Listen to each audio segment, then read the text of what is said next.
जय हिंद स्टडी बसेरा के नए वीडियो में आप सभी का हार्दिक स्वागत है। चैनल पर नए तो चैनल को सब्सक्राइब कर लीजिएगा। वीडियो को पसंद आता है वीडियो को लाइक और शेयर भी अपने स्टडी ग्रुप में और फ्रेंड रिलेटिव में जरूर शेयर करते चलिएगा। चलिए स्टार्ट करते हैं। पहला प्रश्न पहला है नाड़ी तरंगिणी। यह भारत का पहला आयुर्वेदिक डायग्नोस्टिक डिवाइस है। इसकी मान्यता मिल गई है, मंजूरी मिल गई है किसके द्वारा? CDSO द्वारा, CDSCO द्वारा, यानी कि central drugs standard control organisation द्वारा इसकी मंजूरी मिल गई है कि अब आयुर्वेद में इस डिवाइस का यूज कर सकते हैं। नाड़ी के मापन में यानी कि नब्ज देखने में इसका इस्तेमाल किया जा सकता है। निर्माण इसमें किसके द्वारा किया गया है? तो पुणे के हिंजेवाड़ी की आत्रे इनोवेशन कंपनी द्वारा इसका निर्माण किया गया है। निर्माण तो बहुत पहले कर दिया गया था, परंतु अब मंजूरी मिली है CDSCO द्वारा। नाड़ी तरंगिणी नाम है, इस नाम को ध्यान रखना है। भारत की पहली आयुर्वेद डायग्नोस्टिक डिवाइस है जो कि AI संचालित है। AI संचालित उपकरण है, इसलिए बहुत जरूरी प्रश्न बन जाता है। नेक्स्ट है उजाला योजना का संबंध किससे? LED बल्ब का वितरण किया गया था। 1 मई 2015 में प्रधानमंत्री नरेंद्र मोदी जी द्वारा इसकी शुरुआत की गई थी। इस योजना की शुरुआत उजाला योजना, उसका फुल फॉर्म बनता है उजाला का Unnat Jyoti by affordable LED for all. ये उजाला का फुल फॉर्म बनता है। उसी तरह से PM उज्ज्वला योजना भी शुरू की गई थी 1 मई 2016 में, ये 2015 में और ये 2016 में, जिसमें कि LPG का वितरण किया गया था उज्ज्वला योजना के माध्यम से। प्रश्न दोनों ही एक तरह से देखने में एक तरह से लगता है, अचानक देखा जाए उज्ज्वला और उजाला, तो ध्यान रख लीजिए, क्वेश्चन को देखकर आराम से समझकर जवाब देना है। 38वीं राष्ट्र खेल, इसकी बारे में हमने पढ़ा था, कहाँ होगा? उत्तराखंड में। तो इसके मसाल की यात्रा शुरू हो गई है। मसाल का नाम रखा गया है तेजस्विनी। नाम को ध्यान रखिएगा, तेजस्विनी नाम 38वीं राष्ट्र खेल से संबंधित है। 38वां नेशनल गेम राष्ट्रीय खेल 2025 का आयोजन उत्तराखंड में किया जाएगा। मैस्कॉट मौली रखा गया है। इसका एंथम भी है, संकल्प से शिखर तक इसका एंथम है। प्रश्न यहाँ से ही बनते हैं, तो एक बार पूरा कंप्लीट लिस्ट भी हम लोग रिवाइज कर लेते हैं। तो लिस्ट को देखिए। Second ICC under-19 women's T20 world cup 2025 का आयोजन मलेशिया में होगा। ICC मेंस चैंपियनशिप ट्रॉफी 2025 का आयोजन पाकिस्तान में होगा और भारत के जो मैच होंगे UAE में खेले जाएंगे। मेंस चैंपियंस ट्रॉफी के मैच भारत वाले, भारतीय टीम पाकिस्तान नहीं जा रही है। 11th ISSF junior shooting women's world cup 2025 का आयोजन भारत में होगा। 12th para athletics world championship 2025 का आयोजन न्यू दिल्ली यानी कि भारत में किया जाएगा। ICC women's T20 world cup 2028 का आयोजन पाकिस्तान में। 5वां खेलो इंडिया विंटर गेम 2025 का आयोजन लद्दाख और जम्मू कश्मीर में किया जाएगा। पहला खो खो वर्ल्ड कप 2025 का आयोजन न्यू दिल्ली भारत में किया जाएगा। महिला कबड्डी वर्ल्ड कप 2025 का आयोजन बिहार में और कबड्डी विश्व कप 2025 का आयोजन वेस्ट मिडलैंड्स ब्रिटेन में किया जाएगा। खेलो इंडिया यूथ गेम और पैरा गेम्स 2025 का आयोजन बिहार में किया जाएगा। ये कंप्लीट लिस्ट है। यहाँ से तो कुछ प्रश्न तो इंपॉर्टेंट से है, सभी एग्जाम में यहाँ से एक प्रश्न तो निश्चित है, जितने प्रश्न एग्जाम आने वाले हैं। अर्थ रोटेशन डे मनाया जाता है 8 जनवरी को। अर्थ रोटेशन डे मनाया जाता है। क्यों मनाते हैं 8 जनवरी को? तो 8 जनवरी को इसलिए मनाते हैं क्योंकि फ्रांसीसी वैज्ञानिक लियोनेल फौकॉल्ट थे, जिन्होंने 8 जनवरी 1851 में 8 जनवरी को ही पृथ्वी अपने अक्ष पर किस तरह से घूर्णन करती है, इसके बारे में उन्होंने बताया था। 8 जनवरी 1851 में फ्रांसीसी वैज्ञानिक लियोन फौकॉल्ट ने। और अर्थ अपने अक्ष पर कितने डिग्री की झुकी हुई होती है? 23.5 डिग्री। इसको थोड़ा मैप के माध्यम से भी समझते। ये अर्थ है और ये एक्सिस है। अर्थ का ये एक्सिस ये है, तो ये तिरछा होता है अर्थ, या टिल्ट होती है। तो अगर एक परपेंडिकुलर ड्रॉ किया जाए यहाँ से, तो ये 90 डिग्री, यहाँ से यहाँ तक 90 डिग्री होती है। तो ये 90 डिग्री और इसके बीच की लाइन की जो डिस्टेंस है, एंगल जो बनता है, ये 23.5 डिग्री होता है। इसलिए हम लोग कहते हैं कि 23.5 डिग्री झुकी हुई होती है। यहाँ से यहाँ तक फिर 66.5 होता है। सही बोले ना यार? चलिए, आशा करता हूँ यह क्लियर हो गया होगा, समझ में आ गया होगा किस तरह से झुकी हुई होती है। चलिए नेक्स्ट क्वेश्चन पे चलते हैं। British junior open 2025 squash tournament, जो कि महिला अंडर-17 है, इसका आयोजन बर्मिंघम में किया गया था, जिसकी विजेता भारत की अनाहत सिंह बनी है। 16 वर्ष की हैं ये। अनाहत सिंह दिल्ली के रहने वाली है। इन्होंने हराया है मिस्र की प्लेयर मलिका एल्काराक्सी को हराया है इन्होंने, अनाहत सिंह। तो स्क्वैश प्लेयर का संबंध है और स्क्वैश को ओलंपिक 2028 के समर ओलंपिक में इसे शामिल किया जा रहा है। तो यहाँ से प्रश्न बनता है, बहुत ही इंपॉर्टेंट प्रश्न बनता है स्क्वैश से रिलेटेड। अनाहत सिंह से संबंध भी आ सकता है कि अनाहत सिंह का संबंध किस खेल से है, क्योंकि पहली बार स्क्वैश को ओलंपिक में शामिल किया जा रहा है।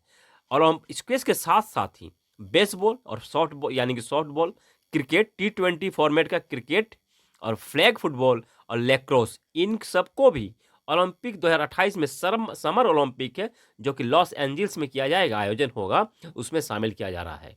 एक बार इसका डिटेल इमेज के माध्यम से भी थोड़ा समझने का प्रयास करते हैं। जो ओलंपिक 2028 में शामिल किए जाएंगे गेम कौन कौन से हैं? लैक्रोस। लैक्रोस के बारे में हम लोगों ने कुछ पहले वीडियो में पढ़ा था कि लैक्रोस किस तरह का गेम होता है और इसमें कितने प्लेयर होते हैं। आप लोग कमेंट में बता सकते हैं या फिर मैं ही बता देता हूँ, पहले प्लेयर का नाम ही बता देता हूँ। देखिए, water polo, kabaddi, netball, handball, इसमें 7 प्लेयर होते हैं इस चारों गेम में। बास्केटबॉल में 5, वॉलीबॉल में 6, बेसबॉल और खो खो में 9 प्लेयर होते हैं, पोलो में 4, लैक्रोस में 10 और रग्बी में 15 प्लेयर होते हैं। तो जो टीमें शामिल की जा रही है, और ये एक्स्ट्रा डिटेल है रग्बी के बारे में यानी कि रग्बी यूनियन में एक टीम में 15 खिलाड़ी होते हैं, रग्बी लीग में एक टीम में 13 खिलाड़ी होते हैं, रग्बी सेवन्स में एक टीम में 7 खिलाड़ी होते हैं। यह रग्बी यूनियन का 7A साइड फॉर्मेट है और बीच पे जो खेला जाता है रग्बी, उसमें 4 से 7 खिलाड़ी होते हैं। तो प्रश्न अगर यहाँ से ही बनता है तो यहाँ से भी आप लोग समझ सकते हैं। तो अब हम लोग देखते हैं जिन प्लेयरों को या सभी के बारे इमेज के माध्यम से देख लेते हैं। स्क्वैश, सबसे पहले स्क्वैश देखते हैं। स्क्वैश का प्रश्न था ना, स्क्वैश खेल किस तरह का होता है।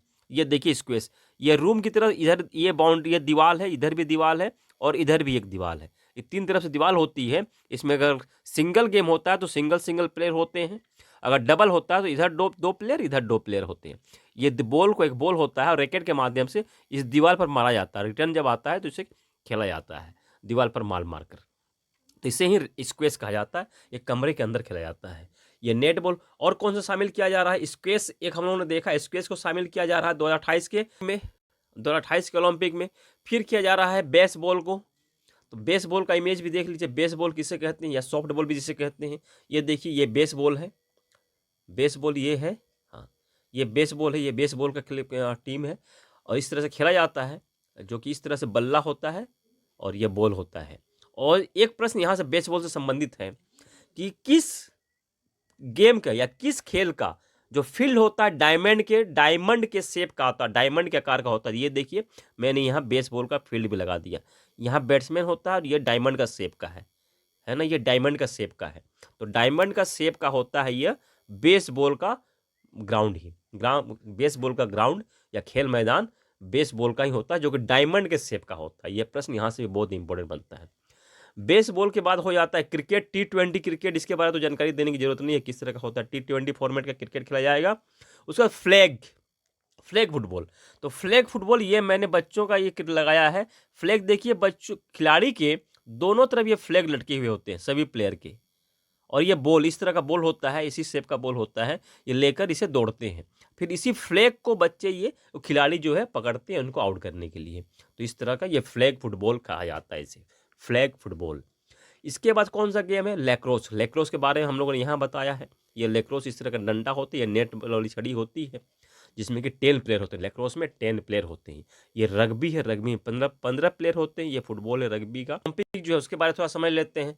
33 ओलंपिक, पेरिस ओलंपिक 2024 में जो हुआ था, इसके बारे में कंप्लीट वीडियो एक आने वाला है, इस पर आप देख लीजिएगा। कंप्लीट डिटेल मैं बना रहा हूँ, वो भी आ जाएगा। 2024 के जितने भी खेल हैं, इंपॉर्टेंट खेल, उसके बारे में रिलेटेड। तो 2026 विंटर ओलंपिक जो होगा मिलान कोर्टिना इटली में किया जाएगा। 2028 समर ओलंपिक लॉस एंजल्स में किया जाएगा। 2030 का विंटर ओलंपिक अल्प्स फ्रांस में किया जाएगा। 2032 का समर ओलंपिक ब्रिस्बेन ऑस्ट्रेलिया में। 2034 का winter Olympic salt lake city USA में किया जाएगा। प्रणब मुखर्जी जो कि पूर्व राष्ट्रपति थे, इनका स्मारक राजघाट परिसर में बनेगी, दिल्ली में राजघाट परिसर में बनेगी, इसकी मंजूरी मिल गई है। मुखर्जी 2 बार के वित्त मंत्री रह चुके हैं। इनका निधन 31 अगस्त 2020 में हुआ था। 13वें राष्ट्रपति थे। 2012 से 2017 तक के राष्ट्रपति के रूप में कार्यभार संभाला था। पद्म विभूषण पुरस्कार इनको 2008 में मिला है। भारत रत्न की उपाधि 2019 में मिल चुकी है। प्रश्न इनसे किसी भी तरह से बन सकते हैं। यहाँ इंपॉर्टेंट इनका डिटेल को, इनका डेटा को जो मैंने लिखा है सभी को ध्यान में रखना है। चलिए नेक्स्ट पॉइंट पे चलिए। इंडस फूड 2025 सम्मेलन, यह 8वां एशियन एडिशन है सम्मेलन का। ग्रेटर नोएडा में आयोजित किया गया है। उद्घाटन चिराग पासवान द्वारा किया गया है, जो कि खाद्य प्रसंस्करण मंत्री हैं, केंद्रीय खाद्य प्रसंस्करण मंत्री हैं चिराग पासवान। और यह भारत का प्रमुख इंटरनेशनल फूड ट्रेड फेयर है। भारत का प्रमुख इंटरनेशनल फूड ट्रेड फेयर है यह इंडस फूड 2025 के आयोजन होता है। कॉमर्स एंड इंडस्ट्री मंत्रालय द्वारा इसका आयोजन किया जाता है। लिथियम के मामले में दूसरा सबसे बड़ा भंडारण वाला क्षेत्र देश बन गया है चीन। चीन में अभी हाल में जनवरी 2025 की रिपोर्ट के अनुसार तिब्बत में एक नया भंडार मिला है लिथियम का। तो तिब्बत चीन के क्षेत्र में आता है जो कब्जा किए हुए हैं, तो वहां मिला है लिथियम का बड़ा भंडार। इसके अनुसार यह दूसरा सबसे बड़ा भंडार वाला क्षेत्र बन गया है चाइना। तो लिथियम का सिंबल क्या होता है? Li होता है। अगर इसको पीरियोडिक टेबल में देखा जाए, इसे मैं थोड़ा हटा देता हूँ, पीरियोडिक टेबल में देखा जाए कहाँ इसका लोकेशन बनता है, तो पीरियोडिक टेबल के अनुसार इसका लोकेशन बनता है यहाँ हाइड्रोजन, हीलियम, यहाँ होता है लिथियम, बेरिलियम, उसका बाद boron, carbon, nitrogen, oxygen, fluorine और यह नियोन। इसके बाद लिथियम आपका इस तरह से लिथियम ये 3 नंबर पे है, पीरियोडिक नंबर, एटॉमिक नंबर इसका 3 हो गया है और इसका एटॉमिक मास क्या हो जाएगा 6। भारत का पहला ड्राइवरलेस मेट्रो रेल ये कहाँ खोला गया? बेंगलुरु में चला है, बेंगलुरु में खोला गया है। निर्माण किसने किया? तो निर्माण किया है टीटागढ़ रेल सिस्टम लिमिटेड द्वारा, वेस्ट बंगाल की कंपनी, इसके द्वारा निर्माण किया गया है। तो भारत की पहली ड्राइवरलेस मेट्रो कहाँ चलेगी? तो बेंगलुरु में फेज 2 का उद्घाटन जो किया गया बेंगलुरु का, तो वहाँ बेंगलुरु मेट्रो में ये चलेगी। कैशलेस इलाज योजना की घोषणा, कैशलेस इलाज योजना की घोषणा नितिन जयराम गडकरी द्वारा की गई है। इसके तहत क्या होगा? तो दुर्घटना के बाद पीड़ित को तुरंत इलाज के लिए 1.5 लाख रुपये मदद की जाएगी सरकार की तरफ से। दुर्घटना इलाज कब तक हो सकता है? दुर्घटना के 7 दिनों तक इलाज होगा। 7 दिनों के अंदर इलाज कहाँ होगा? तो आयुष्मान भारत योजना के तहत जो पंजीकृत हॉस्पिटल है उन हॉस्पिटल में इसका इलाज किया जाएगा। सभी मोटर वाहन दुर्घटनाओं पर यह लागू है। हिट एंड रन मामले में मृतक के परिवार को 2 लाख रुपये का मुआवजा दिया जाएगा। चलिए इस स्लाइड को भी देख लीजिएगा, हम लोगों ने कुछ दिन पहले इसका भी अभ्यास किया था, इस स्लाइड को भी देख लीजिए। और साथ ही साथ इस स्लाइड को देखने के साथ ही साथ इस स्लाइड को भी देख लीजिएगा एक बार, इसे भी रिवीजन कर लीजिएगा। 2025 के व्यक्तित्व निधन था मेरे पास। हाँ, ये स्लाइड तो बहुत इंपॉर्टेंट है, यहाँ से सभी एग्जाम में यहाँ से प्रश्न बन रहे हैं। महिला सिंगल, पुरुष सिंगल, सभी एग्जामों में बन रहे हैं। तो आज 24 में ओलंपिक में भी बहुत, KBC में भी बहुत सारे प्रश्न बन रहे हैं, यहाँ से इंपॉर्टेंट प्रश्न सभी का। तो इस प्रश्न को भी देख लीजिएगा, इस स्लाइड को तो अच्छे तरह से रीड कर लीजिए। किसने जीता, किसे हराया, वहाँ से प्रश्न बन रहे हैं। उपविजेता प्लेयर कौन है, किस देश से बिलोंग करते हैं। तो इस स्लाइड को देखने के बाद मिलते हैं नए वीडियो में। आशा करता हूँ सेशन पसंद आया होगा। अगर आप चैनल पर नए हैं तो चैनल में एक प्यारा सा कमेंट कर दीजिएगा, और चैनल को सब्सक्राइब नहीं किया तो सब्सक्राइब जरूर कर लीजिएगा। और मिलते हैं नए वीडियो में आप सबकी सफलता की मंगल कामना के साथ। जय हिंद, स्वस्थ रहें, मस्त रहें, धन्यवाद, जय हिंद।